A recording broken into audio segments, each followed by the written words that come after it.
Një besimtar që ka besu në Allahun xhallahu ala, ai e madhron Zotin e tij. Nën kupton që Allahu për ty jetë më i madhi. Nën kupton që çdo udhëzim që vjen nga Allahu ta marrësh seriozisht. Çdo ndalesë që të vjen nga Allahu te barekuta ta trajtosh me prioritet dhe seriozitet. Kjo është Allahu me mëndu. Me mëndu Allahu xhallahu ala do të thotë që ti marrësh me prioritet të gjitha udhëzimet që vijnë nga Allahu te barekuta.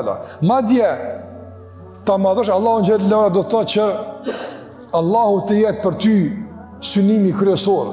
Kënaqësia tjetë, kënaqësia Allahu xhallahu tjetë qëllimi më madhor dhe më i rëndësishëm në jetën tënde. Të gjitha qëllimet e tjera, synimet e tjera renditen dhe rreshtohen nën këtë qëllim dhe nën këtë objektiv dhe synim.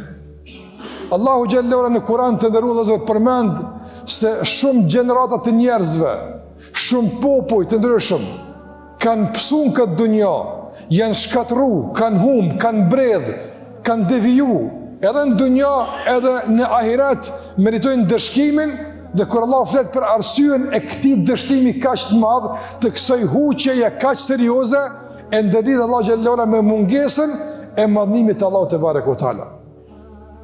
Prandaj Nuhi alayhis salam udhëzonte popullin e tij, i mësonte popullin e tij, si çdo pejgamber që ka bërë, tentonte me i mbrojt nga devijimet, nga rrugët e këqija, nga vezveset dhe cytit e shejtanit. E kur ata refuzonin, çka u thonë te Nuhi alayhis salam? Ma lakum la tërgjuna lillahi wa qara. Qka është puna juaj që me kaq thjeshtësi refuzoni udhëzimet e Allahut?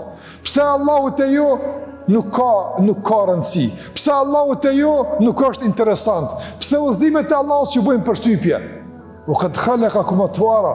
Nëse Allah ju ka krijuar juve në faza ndryshme, në periudha ndryshme, aja zbret shiun, aja dërgon bereqetin, aja dërgon frytin, aja dërgon furnizimin, ajo aja shëndetin, gjitha i keni nga Allahu xhallahu ala. E pse me kaq nënçmim, përbuzje dhe inferioritet i qasën i besimit në Allahun dhe udhëzimeve të tij?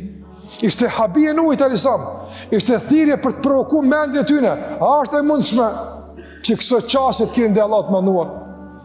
Pastaj Allahu flet për popull tjetër se i kanë bërë Allahut shok në adhurim. A ka përbuzje më e madhe se me e konsideruar dikant barabart me Allahun te barekuta? Me i dhon njeriu tipare hyjnore, aftësi hyjnore që nuk i takojnë askujt pas Allahut te barekuta. A ka më përbuzje, më nënçmim, më dështim për një se kjo? Padyshim se nuk ka. E kur Allah flet pse njerëzit e kanë bërë këtë punë, çka thonë? Për çka thon Allah për këtë çështje? Ma qadarullah haqqa qadrihi. Problemi është se ata nuk e vlerësuan Allahun si duhet, nuk e madhruan Allahun sa duhet. Pa mungesa e madhënimit të Allahut nga zemrat e tyre bëri që pastaj dikush si ata, dikush njeri rëndant të merr tipare, të trajtohet, madje të adhurohet në vend të Allahut të mëdhenuar.